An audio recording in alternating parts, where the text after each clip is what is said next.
fly healthy. Charlene is looking for a second date update with a guy named Nico. Hey, Charlene, how are you? Hey, guys. How are you? Hi. Good. So let's start from the beginning. How'd you meet Nico? Well, I'm not ashamed. We met on Tinder. Oh, that's still a thing, Tinder. It's still a thing. Yeah. And we got together 2 times. Twice. Got together? Like hooked up? Jinx. No. Just, we just went out on dates. Slow down, guys. Slow down. Well, you met him on Tinder. She's telling us to slow down. I thought you were trying to hook up. Just checking. There's That's no COVID funny. out there in these streets, Yeah. But, yeah, we had a good time. The first time, we met for lunch. And we were both, at work, so we kind of, Oh, like a quick lunch. it was an hour lunch, so we spent 45 minutes together. And it was cool. We were super comfortable together. Comfortable enough that you got together a second time. Yeah. I decided to take the initiative, shoot my shot, and I asked him out to dinner, the next night. Oh, that's Okay. nice. So second time dinner. We met up at Emory in Marymount. Nice. We had a blast. The whole night we were talking, we were laughing. We were there for a few hours, and I just couldn't believe how comfortable we were together. Nice. It was That's great. it felt like we had grown up together, like that. Grown up together. It was amazing. Yeah, and it turned out, right? It actually turned out that we knew some of the same people. Oh, that's cool. Cool. Super cool. His older sister used to date one of my brother's best friends. Small world, right? Yeah, totally. That's so Cincinnati, though, right? Yep. And we had even been to some of the same parties, but we just never met. I always wonder when you meet someone for the first time, when you live and are from Cincinnati, it's how have we not met before somewhere else? We had to be at the same place at the same time and just didn't know each other. So then did you hook up?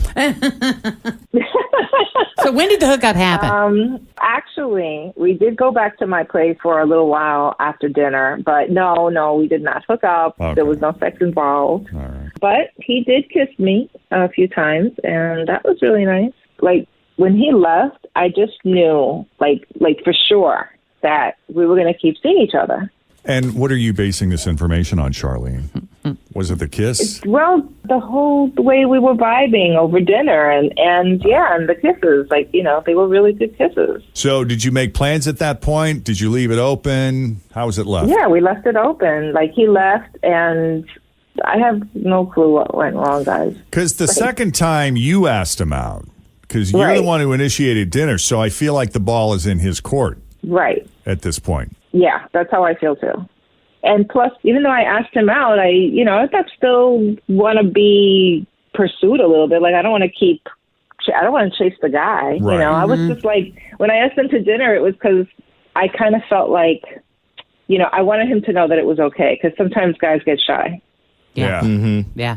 They're afraid of rejection. So I wanted to let him know after lunch that it was just I had a great time too.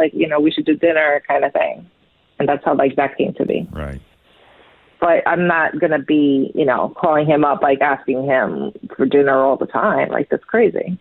See, Kristen doesn't care. She's like, if I want to see you, I'm going to ask you out. And I'll do it again. But all the time? Oh, yeah, she doesn't care. She sees something she wants. She goes after it. Well, I'd just like him to follow up this time. Ah, totally. But at the same time, I have tried texting him a couple of times just to see, what's going on. And he hasn't gotten back to me, and I've just been so bummed out. Well, you can call him up and just tell him he's going out with you, whether he likes it or not, and see how that goes. Or better yet, we'll do it. Maybe that's a whole new bit. We don't find out why. We just tell them. Right. We just tell him, hey, Yeah. we don't feel like you've given this enough of a chance. Yeah. So, For the love of God. yeah. Listen, Charlene, unless there's anything else you think we need to know, we're going to go ahead and call Nico and see what's going on with him. Maybe he's just, distracted or busy with something that has nothing to do with you. It happens. Maybe. Okay. But, yeah, I'd appreciate your help on this one. Oh, we're happy to do it. We'll take a break right here. When we come back, we'll call Nico and see what he thought of Charlene and his date with her. Coming up next with Jeff and Jen, Cincinnati's Q102. Okay, Charlene met Nico on Tinder. They've actually been out a couple of times. Her first one was just a lunch date which went well enough. She said, oh, I like this guy. I'm asking him out to dinner. And he said yes. So they had a lovely dinner in Marymount, and they went back to her place. They did not hook up, but Charlene really feels like this is someone that, well, they didn't quite grow up together, but they know a lot of the same people. They've traveled in the same circles, and it's weird that they've never run into each other before now. The timing is just right now, Jeff, don't you know? That's right. The timing wasn't right those other times, but now. But why isn't Nico calling her back? That's the crazy thing. She thought this went great, thought for sure I'd hear from him. She asked him out the last time, so the ball is in his court anyway. But I guess that's why we call it ghosting, because that's exactly what he's doing. He's ghosted her. And have you talked to any of like your mutual friends? Did you like call any of them, do any recon, try to find anything out about this guy? Because that's what I would be tempted to do. It's like, what do you know about him? You know? Stalk him a little. Has he just recently broken up with somebody, or is he still involved with somebody? For God's sake, please don't tell me he's married. What do I need to know about this guy? I would be tempted to do that. I kind of have, but all I've gotten back is that he's single, like completely single. Okay. This is getting very interesting. I wonder where he is. Okay, you ready to call him? No, most definitely. Are you ready to call him? Yeah, no. Yeah, I want to hear. I want to hear what's going on All or right. what's not. Why nothing is going on is more like it. Yeah, she's chomping at the bit. All right, let's do it.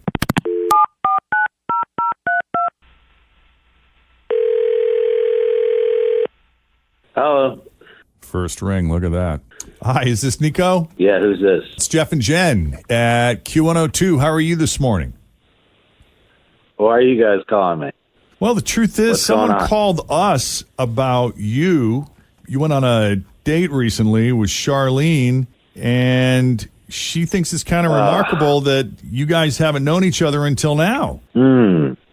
You remember Charlene from your date you met on Tinder? Look, she's a great person, and I wish her well.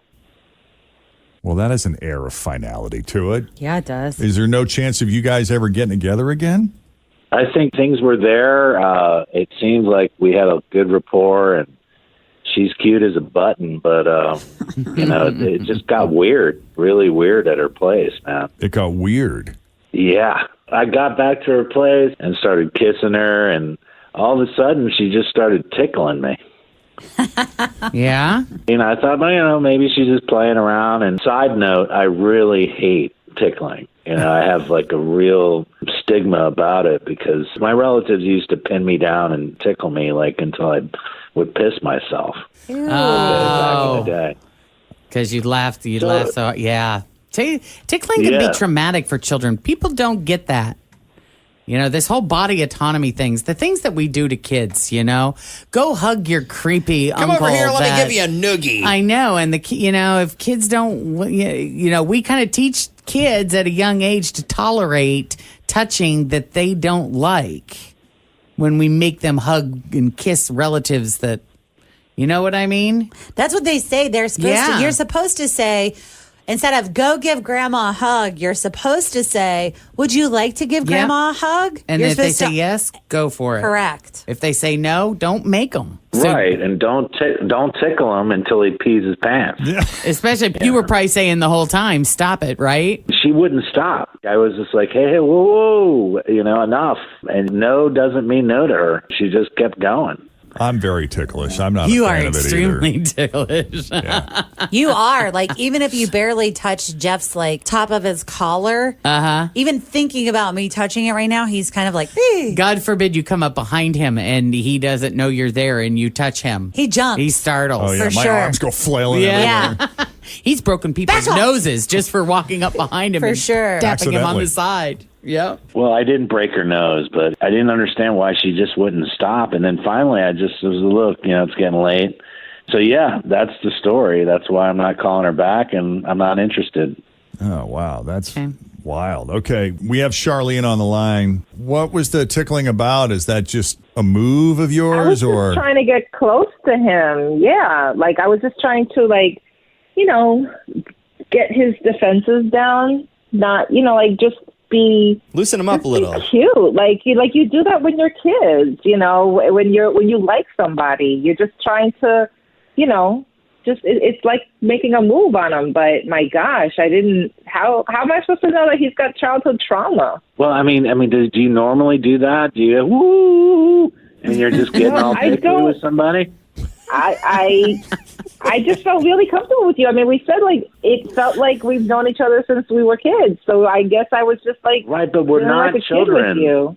We're not kids in the playground. And again, I asked you repeatedly, that's enough. And look, I understand childhood trauma. I just didn't think a grown man was going to have such a hard time with me tickling him. But I apologize. I just didn't think that was a reason to never see each other again when we were having such a good time. Well, Charlene, the fact that you kept going and you didn't stop makes me wonder if you have a thing for tickling. There are some people who were turned on by tickling, giving and or receiving. You don't have some kind of tickling fetish, do you? No, it was like I said. I just didn't want my violently up. I just violently, yeah. He definitely has something here, Jen. I feel like you're right. Like he seems a little traumatized by it. I would have liked to have gone on another date. We could have talked about this on a date. Listen, seek help about your tickling problem. Me seek help? Me seek help. I don't think I'm the one that needs to seek help, okay? All right, well. You guys, darn it. Yeah, not a match here, guys. Not today. No, not today. Nope. Not today. Well, Nico, thank you for taking the call. And Charlene, I'm sorry. Yeah, me too. Take care, you guys. Yeah, thanks. Thank you both for coming on Second Date Update. Okay, thank you guys. Bye. Bye-bye. All right. If you need our help with the Second Date Update, so simple, just send us an email, Jeff and Jen at WKRQ.com. And coming up next, the 1K letter of the day. And we have to continue down our list of things that happened to Fritch while she was in Nashville. I think we're on number 3 coming up in just a minute. But right now, Denise has got to look at your roads. What's up? Thanks for listening to the Q102 Jeff and Jen Morning Show podcast, brought to you by CVG Airport. Fly healthy through CVG. For more information, go to CVG Airport /fly healthy. Angie's List is now Angie, your home for everything home. With Angie, you could cross your next project off your to-do list before this ad is even over. Just tell them what you need and they'll handle the rest, sending a top pro to get it done. Or browse reviews, compare quotes from pros, and connect instantly, all for free. For everything from routine maintenance to a dream remodel. Because however you want your project done, they'll get it done. Download the app or go to Angie.com. That's ANGI.com to get started.